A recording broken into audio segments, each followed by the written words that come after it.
Bom, deixa eu falar uma coisa muito importante, porque hoje, aqui nesse culto, eu quero falar sobre antes e depois da cruz. Antes e depois da cruz. Nós entendemos que a nova aliança começou na cruz, na ressurreição especificamente. Jesus fala sobre isso, ele pegou o cálice da ceia, ele disse: é nesse cálice, no meu sangue, que é a nova aliança. Então entendemos que a partir da cruz começou-se a nova aliança que nós chamamos de graça. Agora, você já se perguntou o que a Bíblia fala de você? Já se fez essa pergunta? A título de introdução, há muitos pregadores que pregam que nós somente receberemos todas as coisas de Deus quando chegarmos no céu. Então, normalmente, quando você vai pregar algumas coisas, as pessoas dizem: é lá no céu, é depois que estiver no céu. Será que é? Eu vou citar alguns textos. Romanos 8:37, pode colocar na tela. Eu leio aqui, você confere ali, que aí a gente dinamiza e ganha mais tempo. Diz assim: porém, em todas essas coisas somos mais que vencedores. Apenas isso não, através dele que nos amou. Tudo é através de Cristo, nada de você, tudo de Cristo. Romanos 8:37 deixa claro. Agora, Filipenses capítulo 4, no versículo 13, é um texto muito conhecido, também diz: posso todas as coisas naquele que me fortalece. Tudo ele, nada a gente. Tudo em Jesus, nada com a gente. Diga amém. Posso todas as coisas naquele que me fortalece. Todas as coisas eu sou mais do que vencedor através dele. Agora, Romanos capítulo 8, versículo 1 diz assim: nenhuma condenação existe para aqueles que estão em Cristo. Todos os textos que apontam para a sua vitória incluem Jesus como mentor. A Bíblia diz que Jesus é o autor e consumador da nossa fé. Você pensa que a sua fé é produzida por você, e você pensa que você é o autor da sua fé, mas a Bíblia não diz. A Bíblia diz que ele é o autor. Ele começa a sua fé e ele termina a sua fé. Ele é o autor e consumador da sua fé. Efésios 2, versículo 8 e 9: pela graça sois salvos por meio da fé, e não vem de obras, para que ninguém se glorie. Pela graça sois salvos por meio da fé, não vem de obras para que ninguém se glorie, porque é dom de Deus. Graça e fé é dom de Deus. Agora preste atenção: assim não há nenhuma condenação para aqueles que estão em Cristo, que não andam segundo a carne. Você percebeu que está em Cristo, não anda segundo a carne, mas segundo o Espírito. Romanos capítulo 5, versículo 1 diz: sendo agora, pois, sido justificados pela fé, tende paz com Deus, através de Jesus Cristo. Você não vai encontrar nenhum texto da sua posição, da sua condição, que não mostre o seu esforço, ou que mostre o seu esforço, que mostre que você tem algum mérito. É tudo nele e através dele. Mas quando esses textos se tornam verdades em nossa vida? Muitas pessoas vão dizer que isso se torna verdade quando você chegar no céu, o que não é verdade. Nós nos tornamos justiça de Deus em vida ou em morte? Aqui em vida ou depois que nós morrermos? Põe o livro de Judas no verso 24. Esse texto eu vou ler junto com você, porque aqui tem uma explicação que muita gente não sabia. O texto diz assim: ora, aquele que é capaz de guardai-vos de tropeços e vos apresentar com exultação, imaculados diante da sua glória. Agora Efésios 5, versículo 27. Eu ouço até hoje pregadores que dizem: irmãos, nós vamos nos apresentar diante de Deus, e perante Deus você será uma noiva pura, imaculada e irrepreensível. Todo mundo imagina que esse texto é um texto do futuro. Veja o que diz assim: para apresentar-se a si mesmo, a igreja gloriosa, sem mácula, nem ruga, nem coisa semelhante, mas santa e irrepreensível. Veja, o termo sem mácula, sem ruga, irrepreensível era o termo dado ao cordeiro na velha aliança, para sacrificar o cordeiro, que escondia o pecado. Veja, por que Deus não matava os judeus? Porque eles sacrificavam um cordeiro, isso se chama expiação, e quando eles sacrificavam o cordeiro não podia ter mancha, ele não podia ter nenhum defeito, aí ele escondia o pecado de Deus. Aí Deus, não é que o pecado era tirado, ele era escondido. E o texto aqui diz: para apresentar-se a igreja gloriosa, sem mácula, sem ruga, diga comigo, sem mácula, sem ruga, essa parte é muito boa, né? Sem ruga, ou coisa semelhante, mas santa e irrepreensível. Agora me pergunte, eu perguntei para minha esposa essa semana, porque a minha esposa é minha cobaia.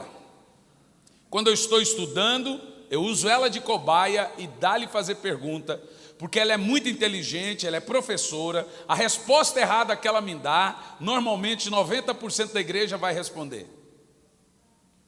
E eu perguntei: leia esse texto de Efésios. Ela leu o texto e eu disse: quando é que nós vamos nos apresentar a Deus sem mancha, sem ruga e sem mácula? Ela disse: lá no céu.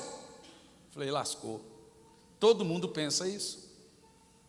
Se a minha esposa, que é professora, que tem 2 faculdades, é professora de teologia, disse que nós vamos nos apresentar a Deus sem mancha, sem ruga e sem mácula lá no céu, 90% da igreja talvez crê nisso. E talvez aqui hoje você pensa que é só na glorificação, só lá no céu, que você vai estar sem mancha, sem ruga, sem mácula e completamente santo. Mas não é isso que a Bíblia diz. Na realidade, essa é a condição que Deus vê a igreja. Por isso que eu odeio quando eu vejo pregadores que vão na internet e ficam falando mal da igreja. Quando você pega a igreja de Corinto, cheia de pecado, sabe como Paulo chama aquela igreja? Aos santos, em Corinto. Você pega as 7 igrejas do Apocalipse, sabe como Jesus chama a igreja? Santos. Das 7 igrejas, só 2 se salvam. Agora veja bem, você realmente acha que esse texto é um futuro? Que lá no céu você vai se apresentar sem mancha, sem ruga, sem mácula. Aqui ainda você é um terrível de um pecador, o que de fato somos.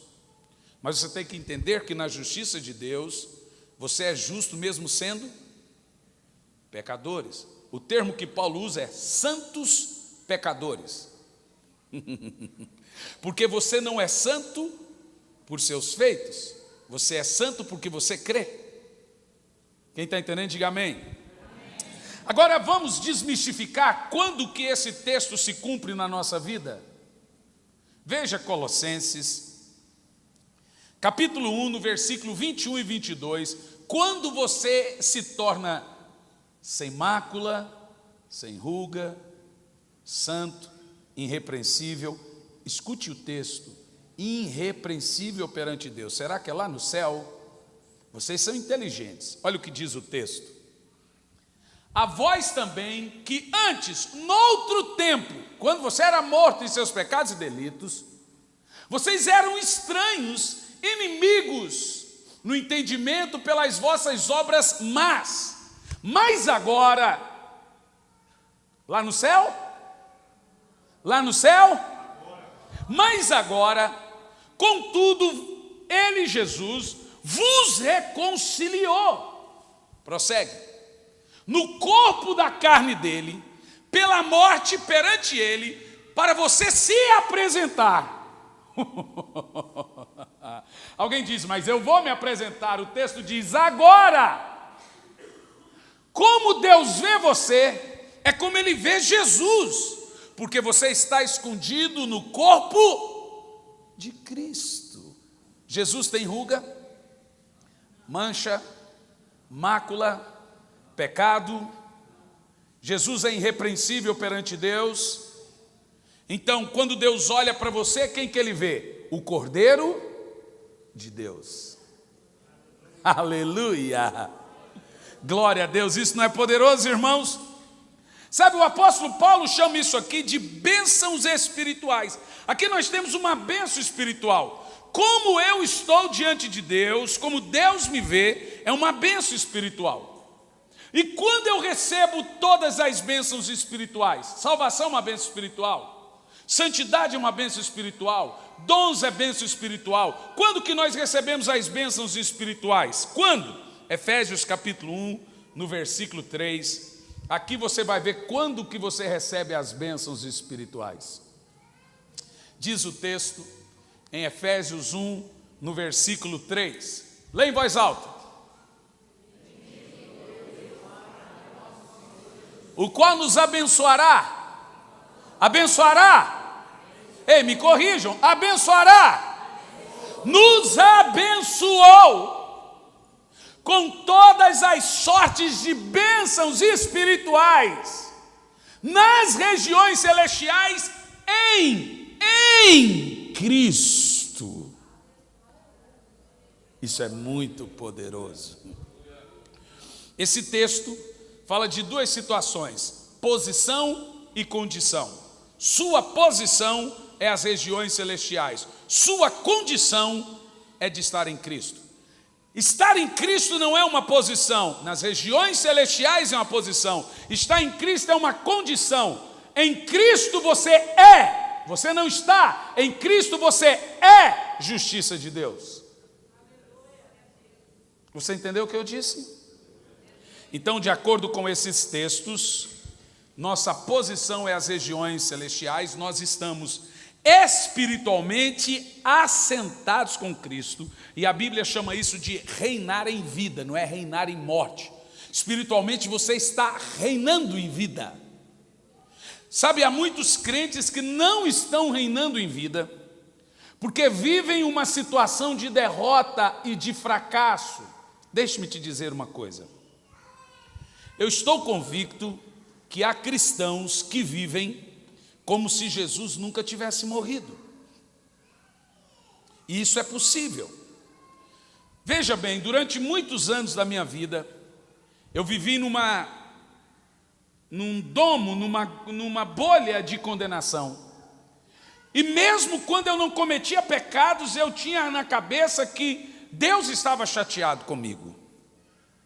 E há irmãos preciosos que já até morreram, partiram para Cristo, sem saber quem eles eram em Jesus. Não desfrutaram da certeza de serem justiça de Deus. Partiram com condenação, partiram com culpa, partiram com medo, com temor. Então eu não precisava pecar para eu me sentir condenado. Então agora eu imaginava, alguma coisa eu fiz de errado, para isso está acontecendo de ruim. Isso só está acontecendo porque eu fiz alguma coisa de errado. Justiça própria. Quando você pensa assim, você também vai imaginar, isso está acontecendo de bom porque eu estou agradando a Deus. Então agora eu chorava e eu dizia uma frase terrível, eu falava, eu subia, eu orava e dizia assim: Senhor, eu ainda vou te alegrar muito. Eu ainda vou te dar muita alegria, igual um filho dá, diz o pai. E eu falava isso na boa intenção. Então eu comecei a orar, falei: Senhor, me ensina a te agradar. Me ensina a te agradar. Senhor, me revela como alegrar o seu coração. Você veja, eu estou na boa intenção, não estou? Me revela como agradar o Senhor. Sabe o que ele me revelou? O que revelou para Paulo: Paulo, a minha graça te basta. Em Cristo você já me agrada. Sem Cristo você é morto. Põe Colossenses 3:3, porque na realidade nós ainda somos mortos. Mortos para o mundo, mortos para o pecado. Porque agora nós só somos vivos em Cristo. Colossenses 3:3, leia lá. Pois você está morto. Não está dizendo que você está vivo. Pois estáis mortos. E a vossa vida só existe em Cristo. Deus não olha você sem ver Jesus. Ele só olha para você quando Ele vê Jesus. Porque a minha vida está escondida em Cristo. Eu tenho 3 perguntas para te fazer. Primeiro, você acha que nós devemos pregar toda a Bíblia ou Jesus em toda a Bíblia? Qual a sua opinião? O que é a Bíblia? Jesus respondeu para os fariseus: vós examinais as Escrituras e cuidais que tem vida eterna nelas, e ela toda de mim testifica. Então a Bíblia toda é sobre um único personagem, Jesus. Você acha que nós devemos pregar toda a Bíblia ou Jesus em toda a Bíblia? Eu acho que devemos pregar Jesus em toda a Bíblia. Segunda pergunta: você acha que nós temos que pregar tudo o que lemos ou pregar o Evangelho de Cristo? Paulo disse o que nós deveríamos pregar. Terceira pergunta: você acha que nós devemos pregar debaixo da velha aliança ou pregar debaixo da nova aliança? Responda. Da nova aliança. Agora veja bem, vamos lá. Existe uma diferença entre pregar na velha aliança e pregar na nova aliança. Tudo que nós lemos na Bíblia, nós temos que perguntar em qual tempo foi escrito, antes ou depois da nova aliança. Aquilo que foi escrito antes da nova aliança deve levar você a Cristo. Paulo diz que a lei, nós vamos ler isso hoje, ela serviu de tutor para nos levar a Cristo. Quando você chega em Cristo, você não precisa mais do tutor. Entendeu? Escute bem. Todo o Velho Testamento é tutor, é espelho. O termo é aio. Ele serve para apontar que o homem é caído, ele não pode viver sem Cristo. A lei revela o pecado, a lei mostra quem o homem é. Sem a lei ninguém sabe o que é pecado. Sem lei o camarada vai para o inferno sem saber que ele está indo para o inferno. Você entende o que eu estou falando? Então a lei, escute isso, ela tem alguns propósitos. Primeiro, revelar a natureza pecaminosa do ser humano para ele saber que ele precisa do Salvador e da graça. Segundo, fazer com que toda boca se cale, que ninguém chegue diante de Deus dizendo: eu sou bom. A lei deixa todo mundo inculpável, todo mundo indesculpável. Por isso que Paulo diz que Jesus encerrou tudo na cruz, ele cumpriu tudo na cruz.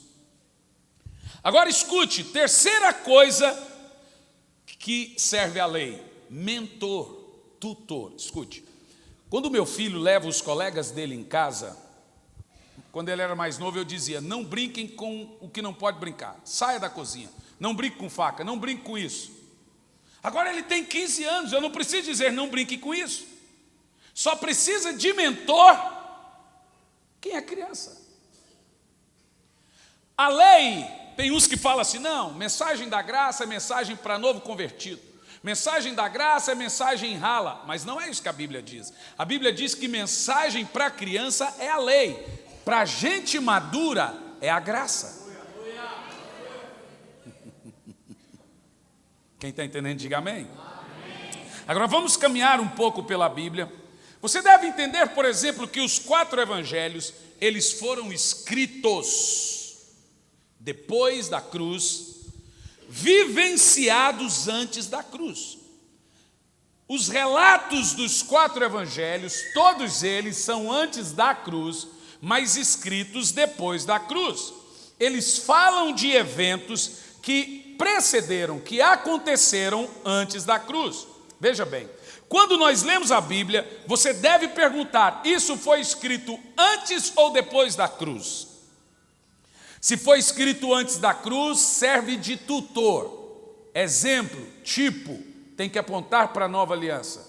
Se foi escrito depois da cruz, é doutrina, deve se seguir. Entendeu o que eu disse? Agora veja bem, Jesus, ele operou na lei, ele trabalhou na lei, ele viveu na lei, ele cumpriu toda a lei, para você não ter que cumprir, ele satisfez isso, por isso que ele cumpriu toda a lei. Nenhum homem, desde que a lei veio, cumpriu toda a lei. Jesus foi o único que cumpriu os 613 mandamentos da lei, e por causa disso ele satisfez a justiça de Deus. Foi isso que fez ele ser a justiça de Deus e nos tornou justiça de Deus, porque ele cumpriu toda a lei. E agora você entende. Mas por muitas vezes nos evangelhos você vai ver Jesus operando na lei. Se ele cumpriu toda a lei, ele tinha que operar na lei. Vamos fazer alguns exemplos aqui, veja bem. Vamos ver alguns requerimentos na Bíblia entre antes da cruz e depois da cruz. E você vai ver como muda. Você vai ver que antes da cruz a resposta é uma, depois da cruz a resposta é outra. Vamos um exemplo. Requerimento para receber bênçãos, antes e depois da cruz. Como se recebia bênçãos antes da cruz e como se recebe bênçãos depois da cruz? Vamos analisar esse texto. Põe em Deuteronômio 28. Me lembrei que ontem eu iria lê-lo, mas deixei para hoje, de propósito, porque é essa mensagem. Deuteronômio 28, no versículo 1, como que as pessoas eram abençoadas antes da cruz? Deuteronômio 28 começa assim, preste atenção. Será que se ouvires a voz do Senhor teu Deus e guardares os seus mandamentos que hoje eu te ordeno, o Senhor teu Deus te exaltará sobre todas as nações. Já começa assim: se você guardar os mandamentos, eu te abençoo. Esses textos aqui nós cantamos eles. Tem música com Deuteronômio 28. Nós vamos ler ele, você vai lembrar de algumas. Vamos lá, verso 2. Todas essas bênçãos virão e te alcançarão, para a direita, para a esquerda, quando ouvires a voz do Senhor teu Deus. Prossegue, vai lá, verso 3. Bendito serás na cidade, bendito serás no campo. Quem já cantou isso? Isso é verdade, e você deve cantar isso. Porque deixe-me te explicar uma coisa. Na lei, você tem todas as bênçãos da lei quando cumpre o mandamento, mas você tem todas as maldições da lei quando não cumpre qualquer vírgula ou tio.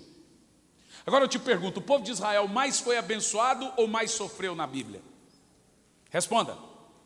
Você vê o povo mais sendo abençoado ou mais sofrendo? Quantos anos de escravidão? É babilônico, é grego, é romano? Sabe por quê? Egito, sabem por quê? Porque eles viviam descumprindo a lei. E o texto continua: bendito o fruto do teu ventre, o fruto da tua terra, o fruto dos teus animais, as crias das tuas vacas, das tuas ovelhas. Essas são as bênçãos da lei. Na lei, você tem todas as bênçãos da lei e também todas as maldições da lei. Agora vamos continuar. Bendito o teu cesto, a tua amassadeira. Bendito serás ao entrares, bendito serás ao saíres. Lembra que o texto começou e disse: se guardar a lei, todas essas bênçãos eu te dou e te acompanharão. Continua o texto: o Senhor entregará feridos diante de ti os seus inimigos. Agora veja, vai um pouco mais para frente que eu vou para as maldições. Será que precisa ler? Vamos ler só uma. Só uma, vai lá, pode ir. A partir do verso 10. Todos os povos da terra verão que é invocado sobre ti o nome do Senhor e terão temor de ti. Agora olha o próximo verso. O Senhor te dará abundância de bens no fruto do teu ventre, do fruto dos teus animais, do fruto do teu solo, sobre a terra que o Senhor jurou aos teus pais te dar. Prossegue. O Senhor abrirá o seu bom tesouro do céu para dar chuva no seu tempo, para abençoar a obra das suas... Que bênção linda, gente. Eu quero isso para a minha vida. Quem quer isso, diga amém. Amém. Mas o que você vai ouvir aqui é glorioso. Prossegue. Aí diz assim: emprestarás a muita gente, não tomarás emprestado. O Senhor te colocará por cabeça e não por cauda. Só estará em cima e não debaixo, se obedecerdes os mandamentos. Faça o mal, receba o mal. Faça o bem, receba o bem. É mérito. Isso aí, não é mérito de Deus. O mérito de Deus é dar a bênção. Mas tem um mérito seu: obedecer, praticar. Eu te pergunto, quantos obedeceram? Só no corpo de Cristo a justiça de Deus foi satisfeita. Agora vamos lá, prossegue. Não te desviarás de todas as palavras que hoje te ordeno, nem para a direita, nem para a esquerda, andando após outros deuses para servir. Prossegue. Agora vamos ver um pouquinho, só umas duasinhas, maldiçãozinhas, só duas só. Será que, porém, se não deres ouvido à voz do Senhor teu Deus, para não cumprir os mandamentos, os seus estatutos que eu te ordeno, então virão sobre ti todas essas maldições. Cruz, credo. Vai lá. E essas maldições virão e te alcançarão. Leia você. Eu me recuso a ler isso. Maldito. Ah, não, deixa para lá. Olha para mim.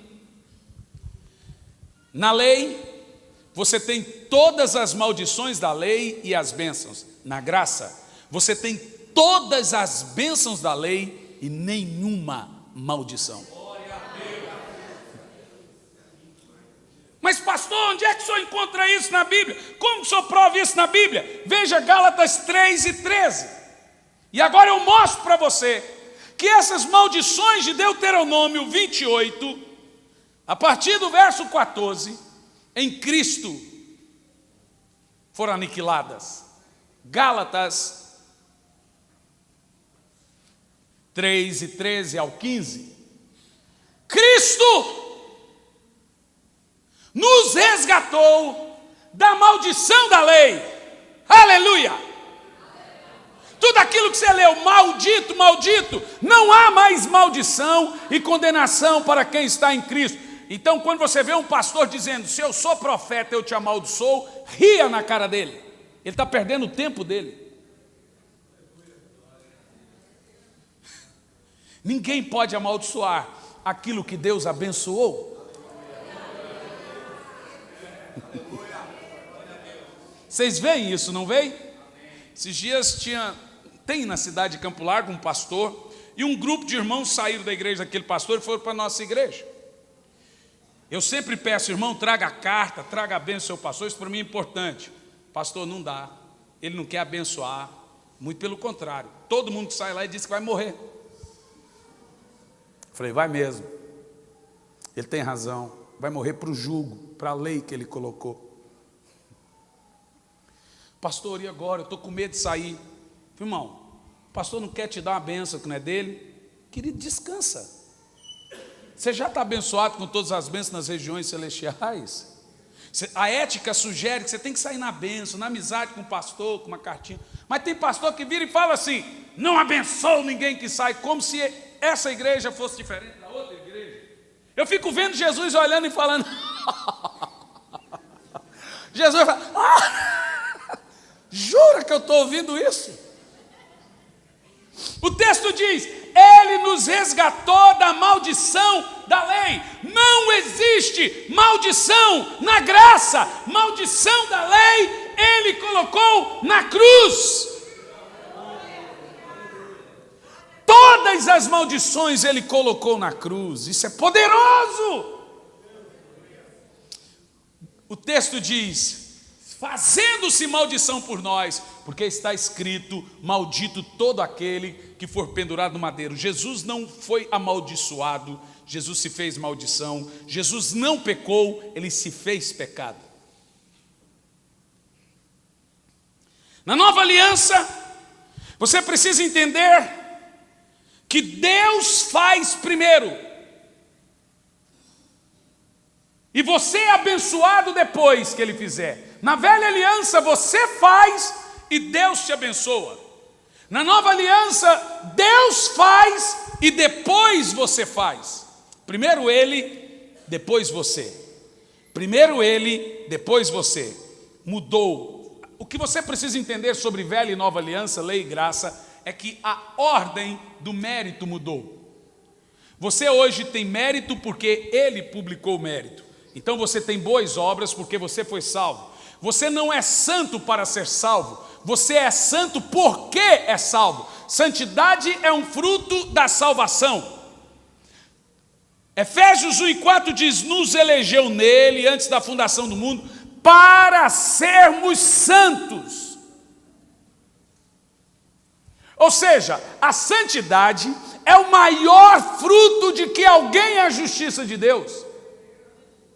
Por isso que eu digo, está na graça, porque tem dois tipos de gente que ouve uma mensagem dessa. Por exemplo, lá na igreja que eu sou pastor, eu preguei e prego isso, nossa igreja chama Preciosa Graça, por nada não. E aí, irmão, é impressionante, tem coisa que dá vontade de dar na orelha do irmão, não é possível, não entendeu? Pá, tu não entendeu? Porque eu preguei essa mensagem, uma irmã chegou e falou: pastor, eu estou com nojo de mim, estou me sentindo um lixo, tudo que Jesus passou por minha causa. Eu falei: meu Deus, não entendeu nada. Ela devia estar se sentindo feliz, bem-aventurada. Ela se sentiu o cocô do cavalo do bandido. Ela devia estar falando: eu sou justiça de Deus. Ela falou: eu sou o cocô. Você sabe que tudo que você prega tem gente que faz. Hoje em dia, nós vivemos a época de péssimas leituras. Você escreve uma coisa no Facebook, a pessoa faz uma leitura dinâmica e comenta daquilo que você nem escreveu. As pessoas não sabem fazer uma boa leitura de nada, nem do que você fala, nem do que você escreve. Você fala uma coisa, ela pega por alto e pensa o que entendeu. Aí você fala: querido, não foi isso que ele disse. Querido, não foi isso que ele escreveu.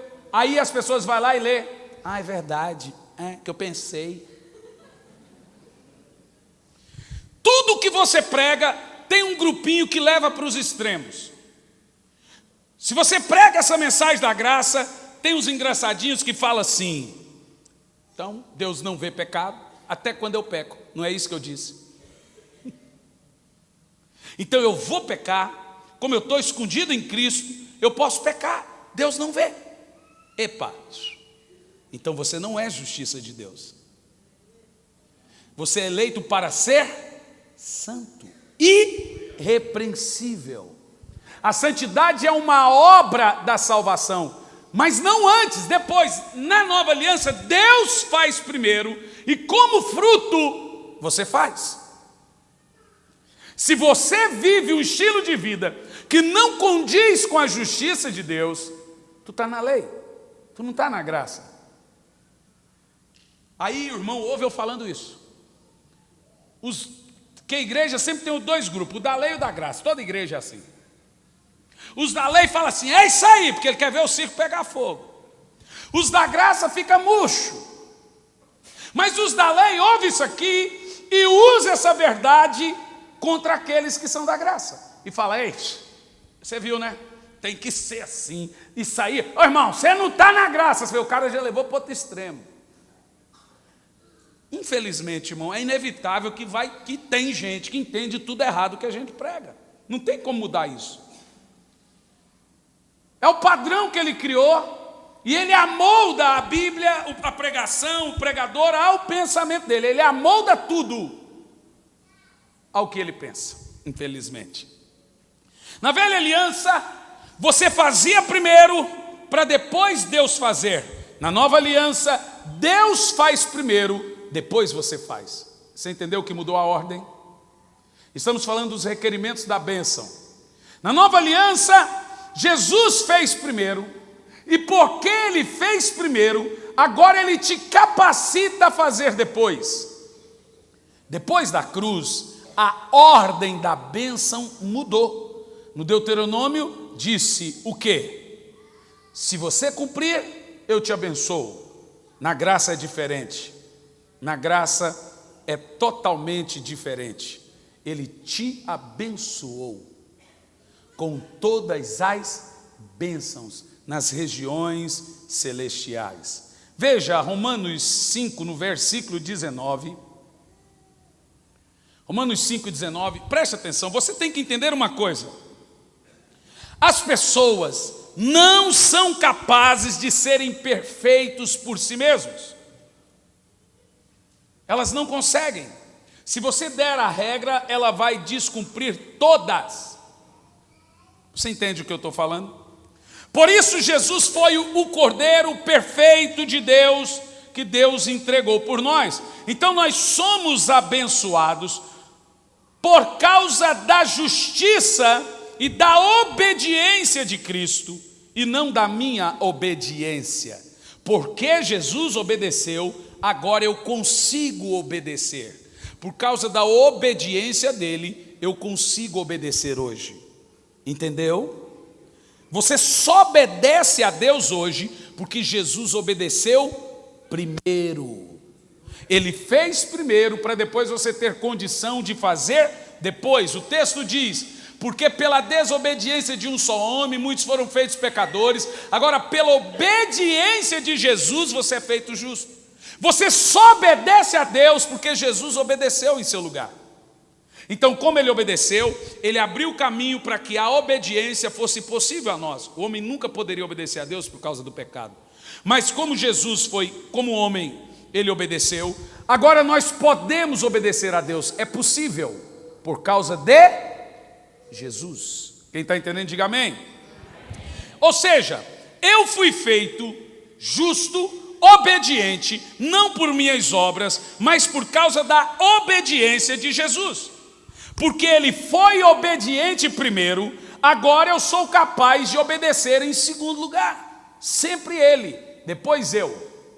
Por isso que na nova aliança, na graça, a obediência é de suma importância, porque a obediência na graça é um fruto e não uma obra. A obra de Jesus é a obediência, o fruto da obra de Jesus é que eu também consiga obedecer.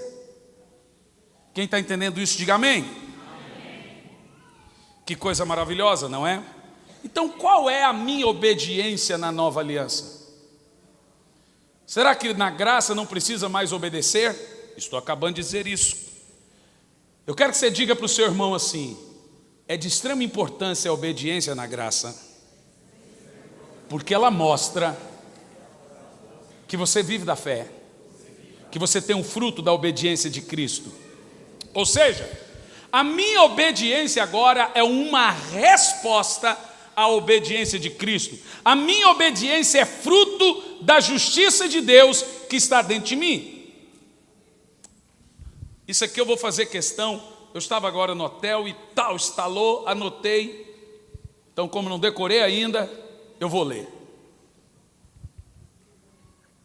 Um estilo de vida justo não pode produzir justiça, mas justiça produz um estilo de vida justo. Eu vou dizer de novo: tentar ser justo não faz de você justo, mas sendo justo em Cristo fará de você justo.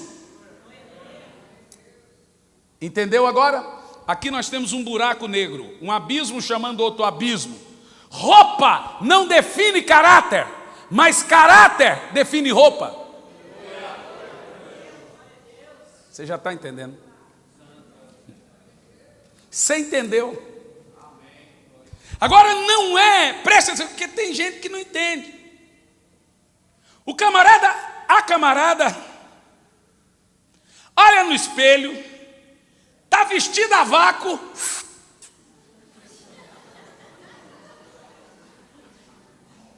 mas como ela é justiça de Deus, ela sabe, isso não está legal, eu sou justiça de Deus, isso não é roupa de ir na igreja.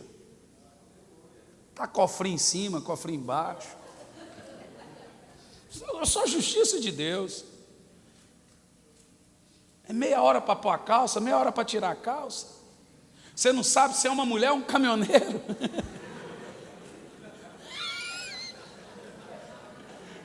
Porque a calça está 5 números menos do que o número dela, que é a barriga desse tamanho.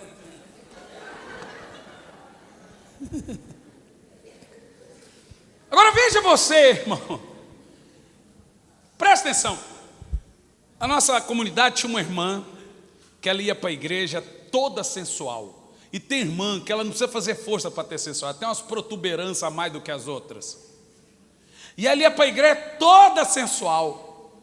Aí eu tinha uma irmã lá, que ela é muito crente. Um dia ela chegou na irmã e disse: você não tem vergonha na sua cara? Irmão, eu fiquei doido. Eu falei: irmã, quem te deu essa autoridade? Não, pastor, a gente tem que falar a verdade. Eu falei: não, mas não é essa. Ela é a justiça de Deus. Se ela é a justiça de Deus, ela vai entender que ela é a justiça de Deus. Ela não vai se sentir bem. Caráter não define roupa. Não define. Desculpa, roupa não define caráter, mas caráter define roupa. Se você é a justiça de Deus, entenda: um estilo de vida justo não produz justiça, mas justiça produz justiça. Quando a pessoa entende quem ela é, ela vai saber que ela tem que ser sensual para o marido. Ninguém falou para ela. Deixa-me te explicar como isso funciona. 2 estilos. O que é lei? Lei é um gramado verdinho com uma placa em cima dizendo não pise. Isso é lei. O que é graça? É o mesmo gramado sem a placa. O que você faz? Onde é que está escrito que é pecado? Onde é que eu não posso pisar nesse gramado? E o povo peteca e destrói o gramado porque não está dizendo que não pode. O que é lei? É um meio-fio pintado de amarelo. O que isso quer dizer? Tem aqui meio-fio pintado de amarelo? O que quer dizer o meio-fio pintado de amarelo? Não estacione. Se não está pintado de amarelo, se não tem placa, não estacione. Você enche a garagem dos outros com o seu carro, é isso? Porque quem não vive na lei é esses engraçadinhos. Esses dias um cara parou na porta da minha casa. Eu os mandei chamar um guincho. Ele falou assim: mete uma placa. Eu falei assim: você é daqueles que tem que ter alguma coisa escrito para você respeitar alguém, né? Se não tiver lá a plaquinha dizendo para idoso, para gestante, você não levanta para o idoso sentar. As pessoas que não vivem na graça, que são infantis espiritualmente, elas só respeitam a lei, gente. Elas só respeitam se tiver uma placa para idoso, para gestante, uma placa de não estacione, uma placa de não pise. É assim que a igreja está vivendo hoje. Eles rejeitam a graça e Deus fala: então toma a lei, raça. Tem que voltar a ser criança, precisa do mentor, a lei. Tem hora que eu fico doido lá na igreja. Eu falo: irmãos, eu quero dar a graça. Falo para os obreiros: mas se vocês não amarem a graça, vai ser a lei que eu vou dar. Aí eu chego, Bete. Ó, você não pode trabalhar mais, você não pode fazer isso. Pastor, e a graça? Você rejeitou ela, cai fora. Porque quando eu dou a misericórdia para o meu filho, e ele contraria a minha confiança, eu tenho que voltar com as regras. E Deus é assim. Quando você não tem maturidade de ser livre, Deus vai falar: vai voltar para o tutor, vai voltar para a lei, até crescer em graça e conhecimento. Eu quero viver na graça, irmão. Já vivi na lei, já sofri na lei, e quando você está na lei, você tem as maldições da lei. Quando você dizima com o pensamento da lei, eu vou dizimar porque senão o devorador vai me destruir. É lei, ele destrói mesmo, hein? Se você está na lei, dizimar com esse pensamento. Se você não dizimar, seu liquidificador queima, o carro estraga, a televisão, o diabo entra na televisão, entra no liquidificador, ele entra em tudo, porque você está na lei. Se você falar: eu dizimo porque eu não quero a minha vida financeira destruída, maldição da lei. Maldito seja o enganador, vós que roubais a mim toda a nação. Maldição da lei. O dízimo de Malaquias é o dízimo incluído na lei. E quando você dizima assim: o devorador não me pegar, não sei o quê, então por isso que eu dizimo, porque olha, eu quero que tudo dê certo na minha empresa. Se você parar de dizimar, vai dar tudo errado. Mas quando você dizima igual Abraão, pela fé,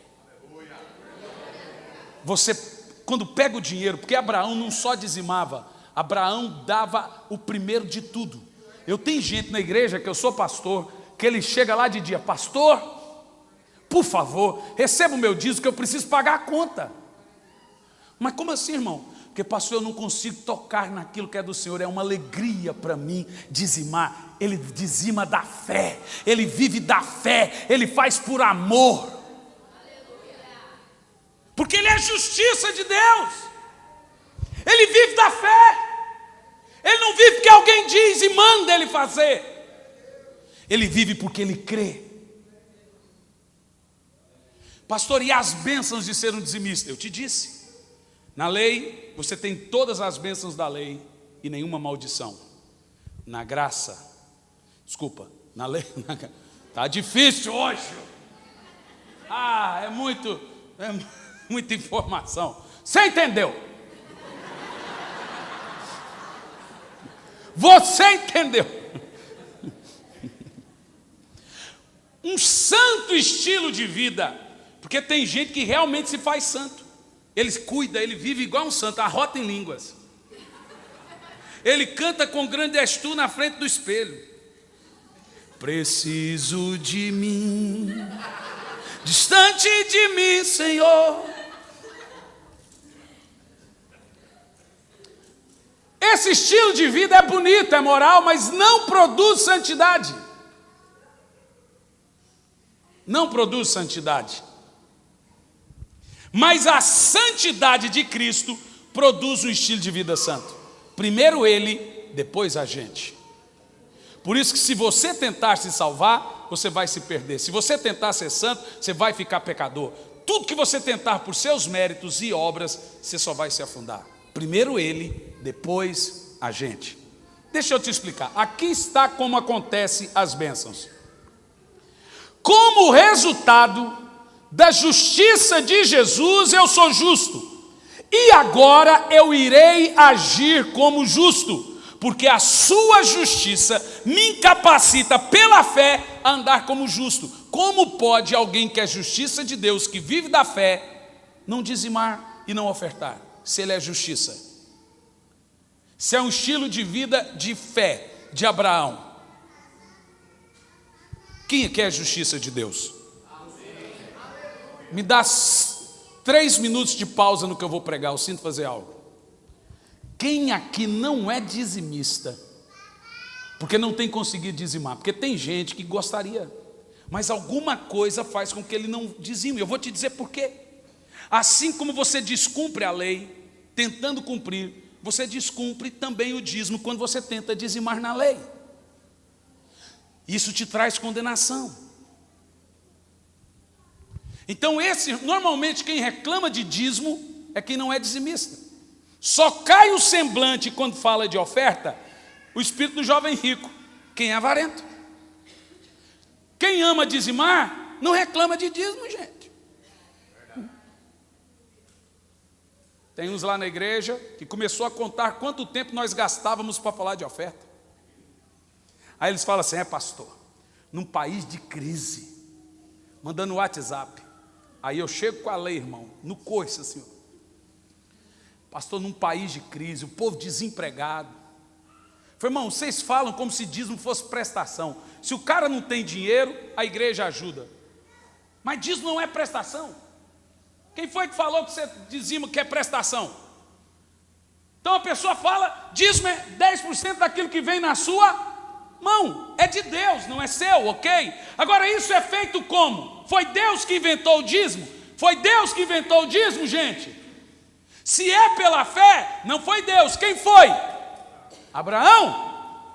E a Bíblia diz que isso que ele fez foi lhe imputado como justiça.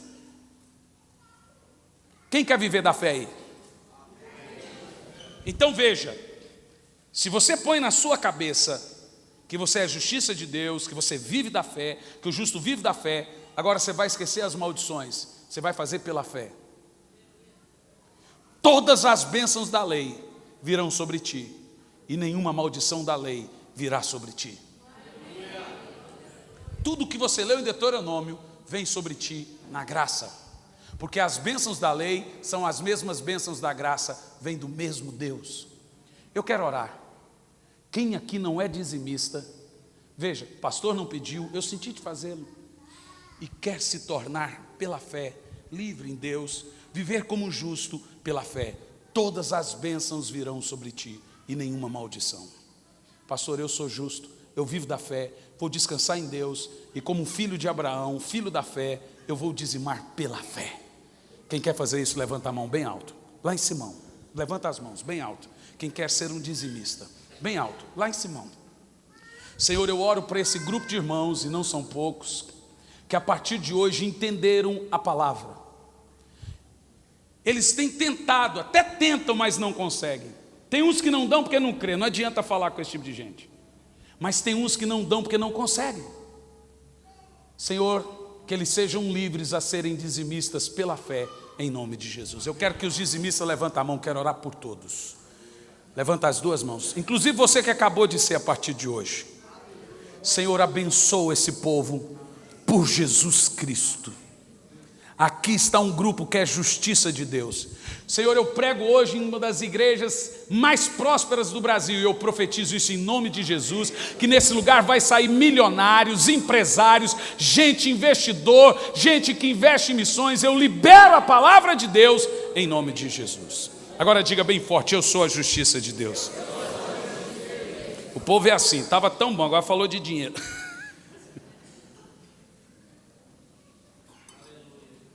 Segundo requerimento, antes e depois da cruz. Você entendeu o antes e depois da cruz nas bênçãos?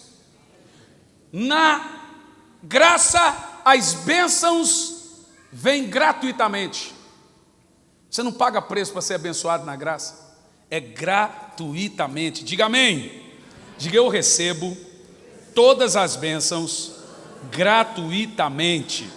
Diz a Bíblia aqui, ó. Põe no verso 15 de Gálatas 13, por favor. Gálatas 3 e 13 ao 15. Isso aqui você precisa ler comigo. Como que você recebe agora? Não existe preço, gente. Olha o que diz. Pode pôr Gálatas 3 e 13. Vamos ler até o 15.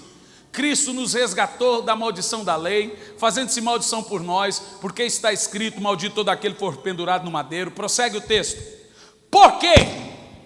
Leia lá, não é as bênçãos de Moisés, porque as bênçãos de Abraão, para que as bênçãos de Abraão chegassem aos gentios por Cristo, e para que pela fé nós recebamos as promessas do Espírito. Diz: eu tenho todas as bênçãos de Abraão. Irmão, dá um cheiro em Abraão quando chegar no céu, porque tudo que Deus deu para Abraão, você tem.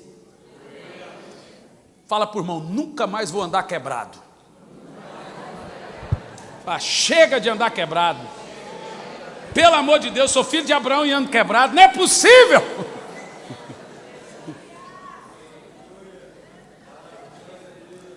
Fala: não vou andar mais quebrado.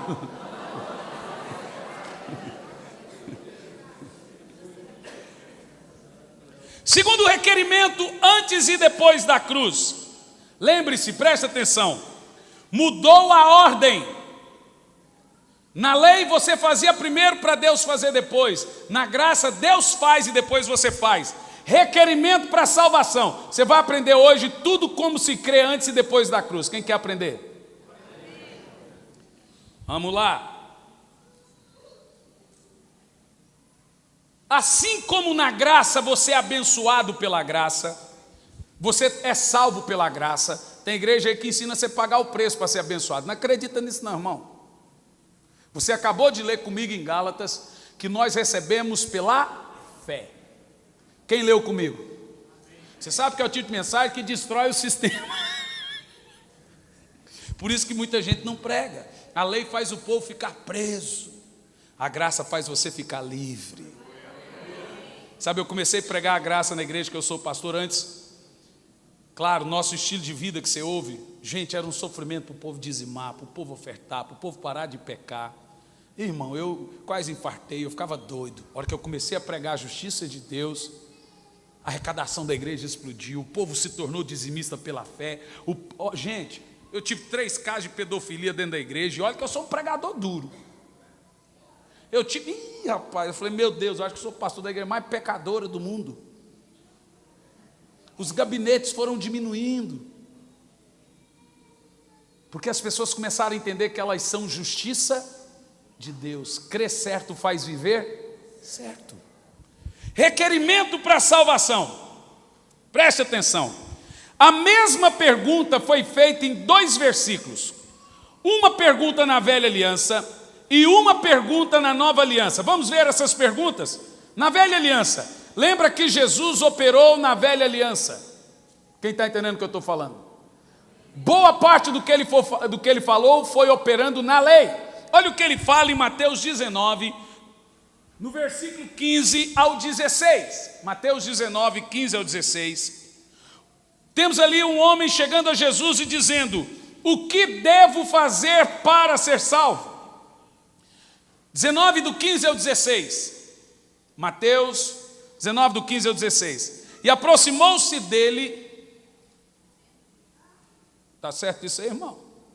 Vigia, irmão. Vou ler aqui. E aproximou-se dele um jovem e disse: bom mestre, o que eu farei para conseguir a vida eterna? Jesus disse: por que me chama bom? Não há bom senão um só. Queres, pois, ser salvo? Guarda os mandamentos. Jesus disse: você quer ser salvo? Guarda toda a lei. Jesus estava operando na graça ou na lei ali? Alguém precisa guardar o mandamento para ser salvo? Agora veja como você é salvo na graça. Isso é poderoso, isso aqui. Atos, no capítulo 16, no versículo 30, na graça, você não guarda o mandamento. Isso é muito poderoso. Atos 16, no versículo 30. Agora temos aqui o legislador da graça. Moisés, o legislador da lei. Paulo, da graça. Paulo, interpretando, diz assim: tirando-os para fora, o carcereiro, diz: senhores, o que devo fazer para eu ser salvo? Você percebeu que você tem a mesma pergunta na lei: o que eu devo fazer para ser salvo? E a mesma pergunta na graça. A pergunta é a mesma, a resposta que muda. Olha o que Paulo fala agora para o carcereiro. Pode prosseguir. Ele disse, lê em voz alta: crê no Senhor Jesus Cristo e serás salvo, tu e a tua casa. Uau! Aleluia! Aplauda o nome do Senhor.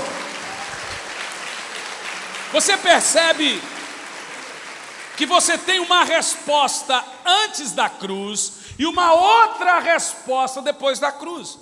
Por isso que você tem que saber o que você está lendo. Isso aqui é antes da cruz ou depois da cruz? Se é antes da cruz, é tutor, é mentor, vai apontar para Cristo. A lei, o propósito era conduzir o homem para Jesus, sabendo que ele era um pecador, que ele é perdido, ele tem que clamar por salvação. Depois da cruz é doutrina. Antes da cruz não é doutrina. Requerimento agora para o perdão. Ai, ai, ai. Isso aqui agora a casa cai. Porque como se entende perdão antes da lei e perdão depois da lei? Como se interpreta o perdão antes da cruz e o perdão depois da cruz? Irmãos, eu muitas vezes preguei isso aqui de maneira errada. Mas muitas. Quem quer entender? Veja Marcos capítulo 11, versículo 26. Por mais uma vez você vai ver Jesus operando na lei. Pastor, requerimento para o casamento antes e depois da cruz. Misericórdia, será que eu mexo nisso aqui, gente? Como se entende divórcio antes da cruz e como se entende divórcio depois da cruz? Eu não vou mexer nisso, não, vou deixar para o pastor. Isso aqui é um pepino indigesto, mas você entende isso de maneira muito clara. Já já eu falo sobre isso. Diz assim, ó: mas se vós não perdoares, também o vosso Pai que está no céu não perdoa os seus pecados. Na lei, você só era perdoado se perdoasse. Quem falou isso foi Jesus. Irmão, quantas vezes eu preguei isso errado? Eu dizia, irmão, Jesus disse que se você não perdoar o próximo, você não é salvo. É porque você está lendo aí. Se você está lendo, você prega. Mas você precisa entender que Jesus cumpriu toda a lei, operou na lei, pregou na lei, depois da cruz. Como se lida? Veja, mais um texto aqui da lei. Mateus 6, versículo 14. O perdão antes da cruz.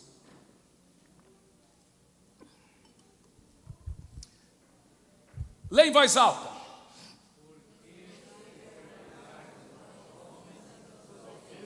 Também o vosso Pai vos perdoará. Prossegue o próximo texto, vai lá. Se não perdoares os homens as vossas ofensas, o Pai não perdoará. Veja que tem um mérito do homem. Deus te perdoa se você perdoa. Deus não te perdoa se você não perdoa. É lei. Faça o mal, receba o mal. Faça o bem, receba o bem. Mérito. E na graça? Se você ler isso, sem interpretar, o povo vive numa crise terrível. Ah, isso é forte. Agora veja.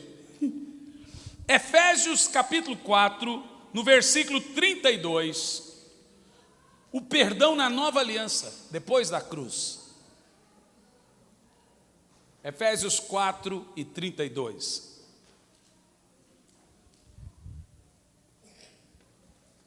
Vamos lá? Antes, sede uns para com os outros benignos, misericordiosos, perdoando uns aos outros, como Deus perdoou você.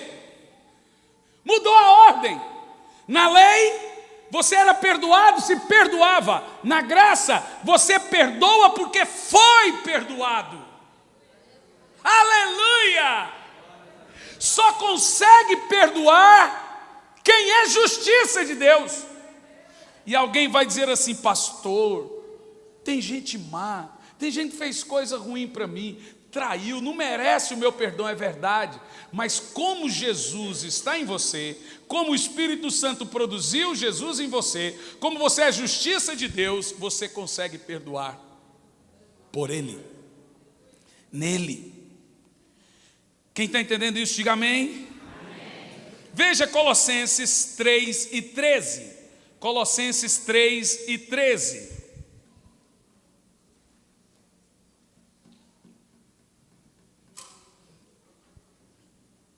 Leia, vai lá.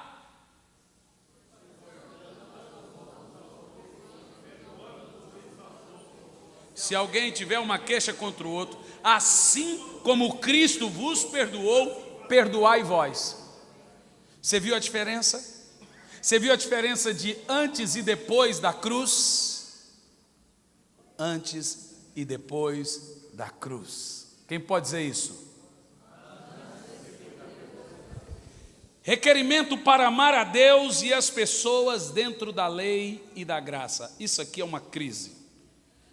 Na velha aliança, em Marcos 12, versículo 30, diz assim, Jesus fala isso, tem gente que lê isso e entende tudo errado. Amarás o Senhor teu Deus de todo o teu coração, de toda a tua alma, de todo o teu entendimento, de todas as tuas forças. Este é o primeiro mandamento. Está claro que Jesus está operando na lei aqui? E ele continua. O segundo, semelhante a este, amarás o teu próximo como a ti mesmo. Não há outro mandamento maior que esses. Os adventistas dizem que há, que é o sábado, mas Jesus diz que não há. Eu prefiro crer em Jesus.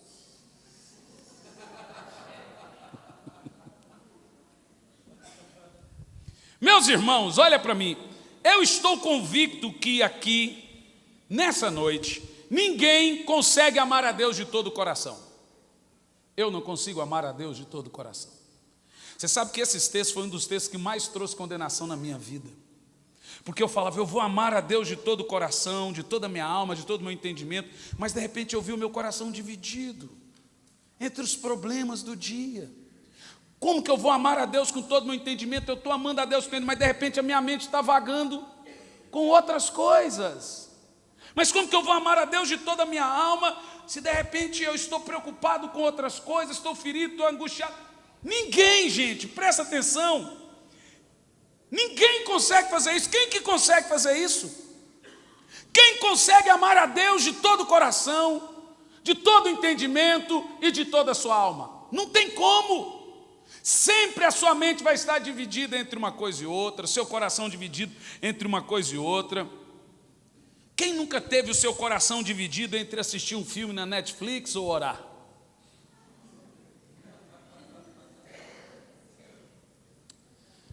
Tem gente que é assim, eu assisti um filme 2h30, vou orar 2h30. Quando o cara está se sentindo uma acusação terrível, terrível. Quem nunca se sentiu dividido? O meu pai enchia a gente de condenação. Então tinha escola bíblica e a gente queria jogar bola. Meu pai dizia, vocês não amam a Deus. Nunca faça isso, irmão, com ninguém. Nem com seu filho, nem com ninguém. Que amor é esse que você tem por Deus?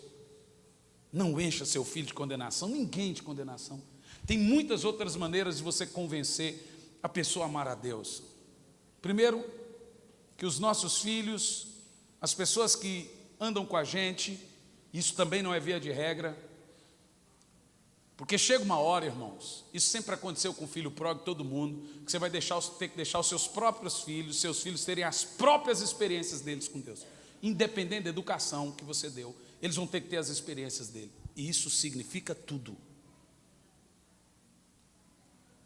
Tem uma hora que Deus fala assim, eu vou tratar seus filhos. Deixa, pare de sofrer. Eu estou lidando com as coisas. É a experiência que cada um tem que ter, eu tive. Eu só nunca fui gay na vida. Mas eu saí voando por aí. Eu tive que ter as minhas experiências com Deus. Amém? Quem nunca teve uma condenaçãozinha entre fazer uma vigília ou dormir? Irmão, deixa eu te falar uma coisa. Como que eu vou chegar na igreja que eu sou pastor e obrigar o povo a orar? Oração é necessidade. Se o cara entende que ele não precisa comer, que morra de fome, ué.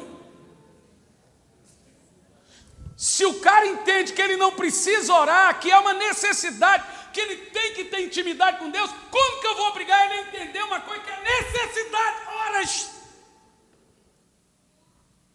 A pessoa tem que entender que oração é uma necessidade.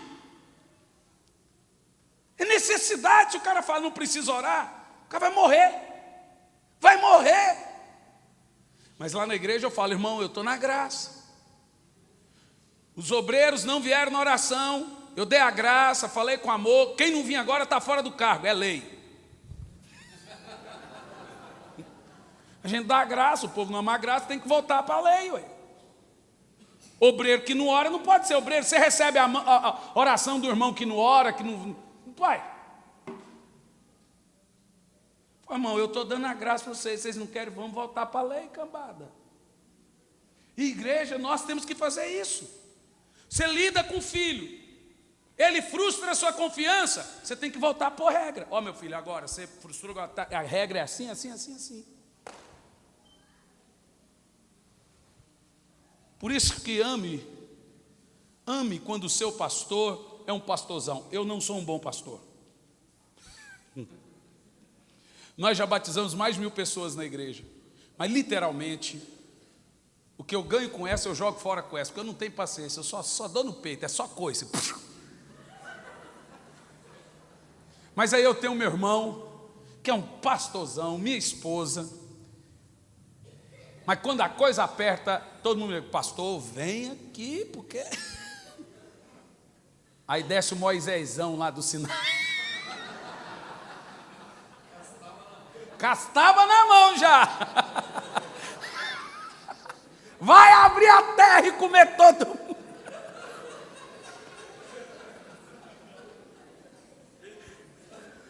Eu tenho característica disciplinadora. O meu irmão, tem tempo que eu comecei a pregar, falou assim, cara, ouvi você pregar isso, dá vontade de rir.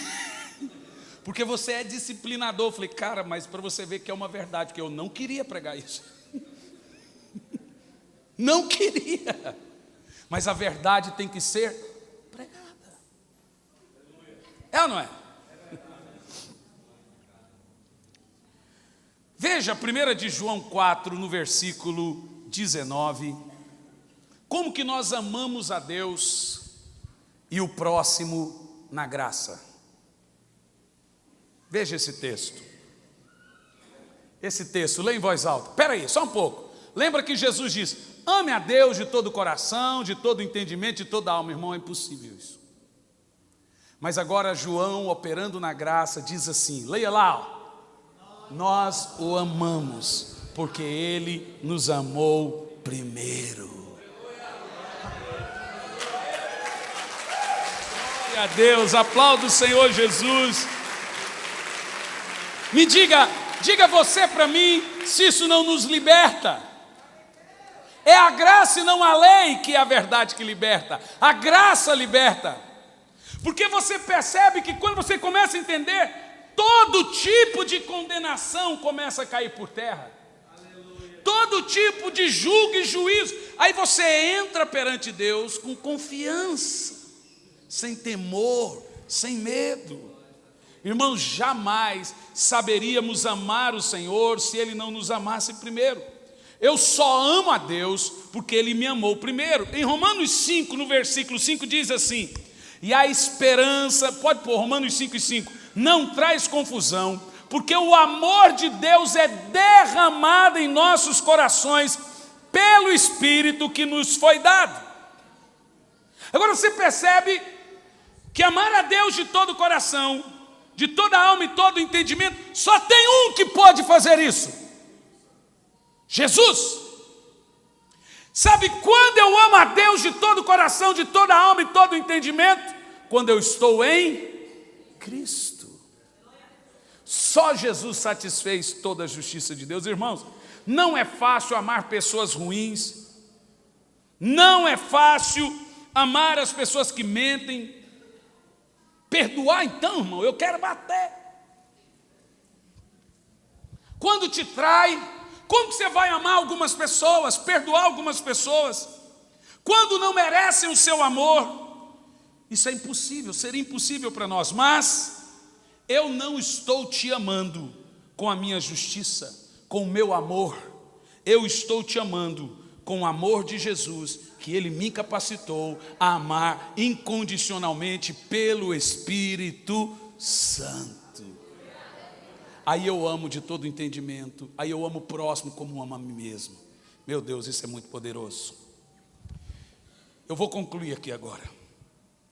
Requerimento para a fé, na lei e na graça. Essa aqui é poderosa. Gálatas 3, versículo 23 e 25. Como se vive da fé na graça? Na lei você não tinha fé, na lei você praticava. Praticou, recebe. Agora a fé só na graça. Gálatas 3, 23 e 25 diz assim, ó. Gente, isso aqui é uma revelação. Você vai ter que prestar muita atenção agora, porque isso aqui é muito forte e profundo. Senão você não entende. Diz assim, ó. Mas antes que a fé viesse, a fé é uma pessoa. Vamos ler? Mas antes que a fé viesse, estávamos guardados debaixo da lei, encerrados para a fé, que se havia de manifestar. Meu Deus, é muito poderoso. Você nunca encontra Paulo na nova aliança, depois da cruz, falando que o crente não tem fé. Você encontra Jesus dizendo para os discípulos, homens de pouca fé, porque não tendes fé, incrédulo, mas depois da cruz, você não encontra mais esse texto, que o crente não tem fé. Eu te disse, você tem que prestar atenção. E sabe por quê? Eu vou te dizer por quê. 2 Coríntios 3 e 18, eu não vou te dizer por quê, a Bíblia vai te dizer por quê. 2 Coríntios 3 e 18 vai te dizer como que isso é profundo, como isso é tremendo. Diz assim, ó. Mas todos nós, com o rosto descoberto, refletido como um espelho, a glória do Senhor, somos transformados de glória em glória, na mesma imagem de Cristo, como pelo Espírito do Senhor. Ou seja, o apóstolo Paulo está dizendo aqui que a fé veio. O texto lido. Antes vocês estavam guardados na lei, mas agora a fé veio. Você não recebe fé na nova aliança. Você recebe Jesus. E a Bíblia diz que Ele é o autor e o consumador da sua fé. Aleluia! Quem aqui tem fé? Todo crente tem fé. Porque quem autoria a sua fé é Jesus. Glória a Deus, isso é muito poderoso. Diz glória a Deus bem forte.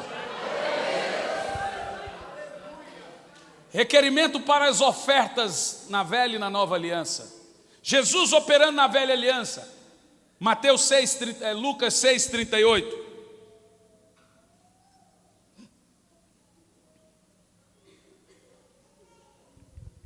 Isso aqui vai mudar tudo. Lucas 6:38. Como que você oferta? Na lei.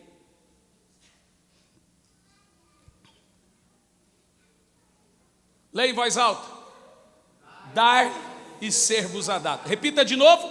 Dai e ser-vos-á dado. De novo. Isso é lei. E as ofertas na graça? Agora é profundo. Eu quero que você se prepare para vibrar. 2 de Paulo aos Coríntios 9, no versículo 10. Na lei, você dá e você recebe. Na graça, não. Leia em voz alta. Vai lá. E aquele que dá a semente ao que semeia, que dá pão para comer, multiplique a vossa sementeira. Aleluia!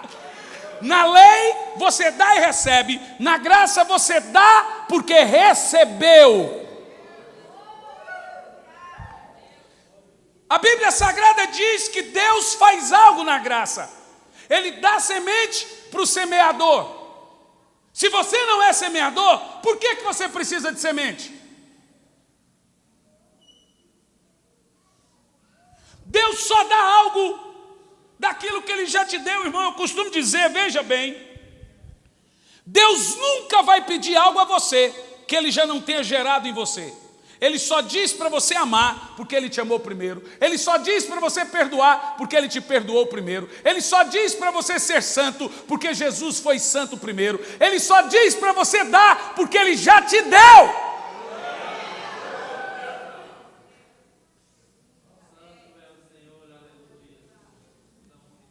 Gostou dessa?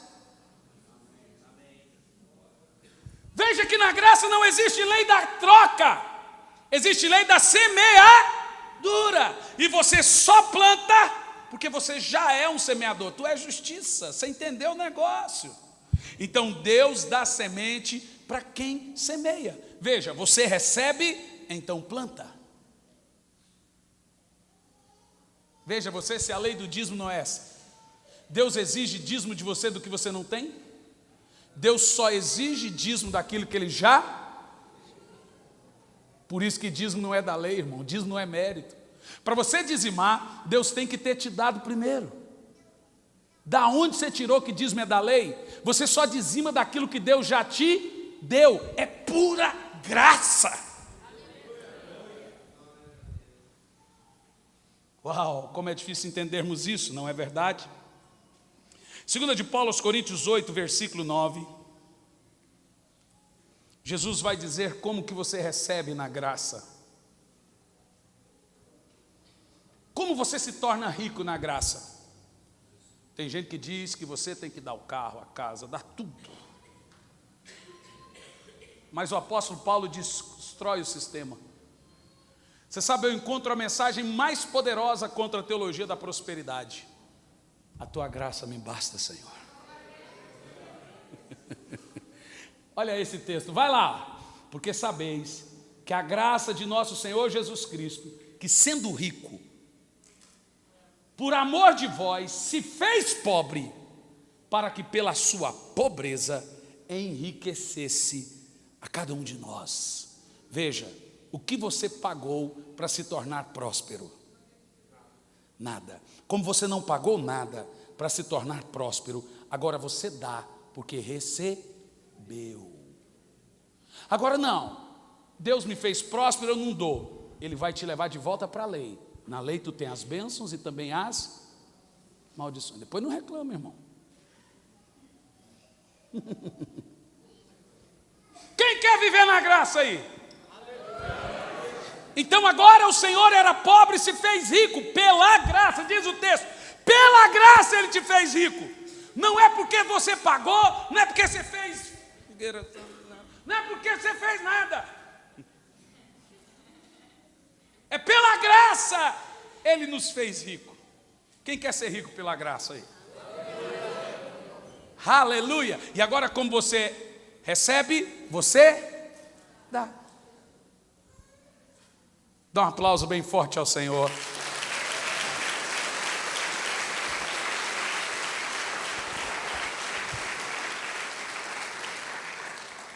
Eu termino a mensagem aqui, a menos que você insista muito para que eu fale em 3 minutos sobre do casamento. Não, tem que insistir muito. Não. Olha aqui, presta atenção. Eu já ouvi pregadores dizerem que quando Jesus falou da doutrina do casamento, ele estava antes da cruz. Lembra que eu disse que não é tudo que Jesus fala antes da cruz que é lei. Ele falou para Nicodemos, tu tem que nascer de novo. Isso é a doutrina da graça. Percebe o que eu disse? Para o jovem rico ele não disse nascer de novo, ele disse guarda os mandamentos. Para a mulher adúltera, ele deu lei ou graça? Graça. Para a mulher no poço de Jacó, ele deu lei ou graça? Agora a doutrina do casamento é graça. E agora eu te mostro aqui, põe Mateus 19, a partir do versículo 8. A doutrina da lei no casamento é assim, ó. Inclusive o casamento na lei era bagunçado. Presta atenção. Disse Jesus, Moisés, olha a lei, ó. Tem gente que diz que isso é aqui, irmão, isso aqui vai jogar água no seu chope, irmão. Tu quer ouvir mesmo isso? Você pediu. Ó, Moisés, por causa da dureza do vosso coração, permitiu repudiar as mulheres. Mas no princípio não era assim. Você percebeu que na lei podia divorciar livre, leve e solto. Ok? Percebeu? Jesus cita a lei. Ele diz, foi assim, Moisés na lei podia os homens divorciarem. Agora ele vai trazer a graça. E Paulo ratifica em Romanos 7. Prossegue. Pode continuar, verso 9.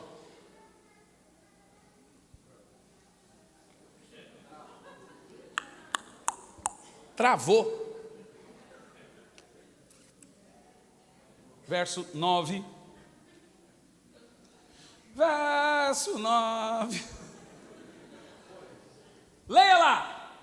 Eu, porém, vos digo, quem repudiar sua mulher, se não for por causa de fornicação, que é pecado sexual, moral, é o que, gente? E se casar com outra, comete adultério, e quem se casar com a mulher repudiada, também comete adultério. O que é repúdio? Eu tinha uma mulher na igreja assim, uma irmã preciosa. O marido traiu, foi com a amante, foi viver, fez filho na amante, 10 anos depois, e ela continuou casada no papel com ele. Ela não está divorciada, ela está repudiada. Ela pode se casar de novo? Ela está casada. E quem casar com ela está em adultério. Agora, Jesus diz que a pessoa vítima de traição, seja mulher ou homem, ela está livre para se casar de novo.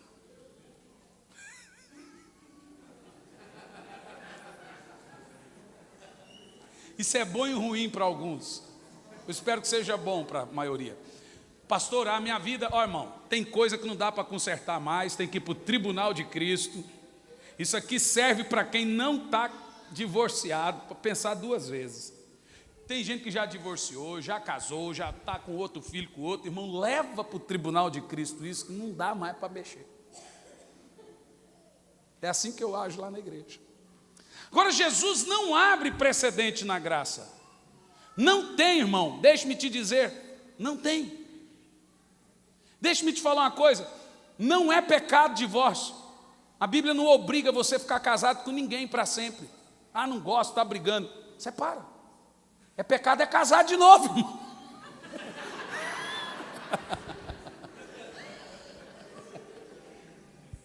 Se a minha mulher preparar meu ministério, eu separo. Eu só não posso casar de novo. Ah, pastor, mas isso é injusto. Ei, sabe o que Jesus entende? Sabe o que Jesus entende? Tu brigou com esse, tu teve problema com esse, tu vai ter o mesmo problema com o outro, e com outro, e com outro. Por que não se acerta com esse? Vai deixar para se acertar no 5º casamento? Ah, pastor, mas todo mundo tem desejo de ser feliz. A Bíblia não te chamou para ser feliz, te chamou para ser santo. Mas isso, irmão, isso é muito particular de cada igreja. Mas essa é a doutrina, esse é o entendimento. Antes da cruz, depois da cruz. Pastor, essa mensagem é muito boa. Eu estou me sentindo leve. O último texto que eu vou ler vai ser igual ontem.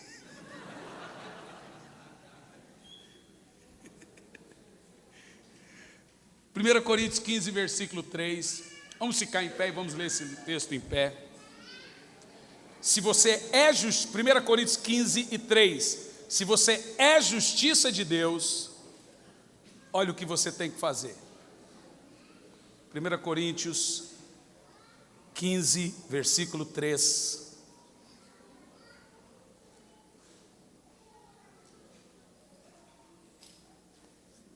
Pode continuar, vai lá, leia lá.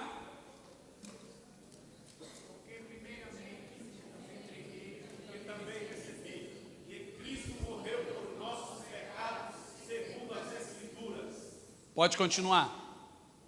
E que foi sepultado, e que ressuscitou ao terceiro dia, segundo as Escrituras. O que Paulo está querendo dizer com isso? Esse é o Evangelho. Cristo morreu, eu estou escondido nele, eu já não vivo mais para o mundo. A Bíblia chama isso de pregar Cristo crucificado.